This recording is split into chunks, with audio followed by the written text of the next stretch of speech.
নিজের দুঃখের কথাও কাউকে বললেন না, সুখের কথাও কাউকে বললেন না। কথাটা একটু শুনতে আপনার কাছে অন্যরকম লাগলেও একটু ভিতরে গেলে আপনি নিজেই বুঝতে পারবেন। আপনি নিজের মনের দুঃখ কষ্ট সহ্য করতে না পেরে হালকা করার জন্য যাকে বলছেন, মনে রাখবেন আপনি তার কাছে কিন্তু কোনো না কোনো ভাবে একটু ছোট হয়ে যাচ্ছেন। এমনও হতে পারে আপনার দুঃখের সে কথাগুলা আপনার সামনে অভিনয় করে যে আপনাকে বুঝ দিয়েছে, সে পিছনে আপনার সেই দুঃখের কথা নিয়ে হাসি ঠাট্টা করতেও দ্বিধাবোধ করে না, এমন অনেক মানুষ আছে। আপনি যাকে দুঃখের কথা বলে মনকে হালকা করার চেষ্টা করছেন, আপনার দুঃখের কথার সে দুঃখটা সে বুঝবে না, কারণ তার সাথে তো সেটা ঘটেনি।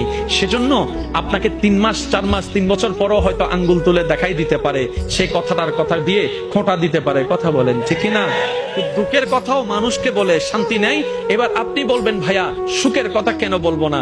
আমি বলি কি ভাই, দুঃখের কথা শোনালে যেরকম মানুষ দাম দেয় না, সুখের কথা শোনালে মানুষ বদনজর লাগাইয়া সেটাও নষ্ট করে দেয়।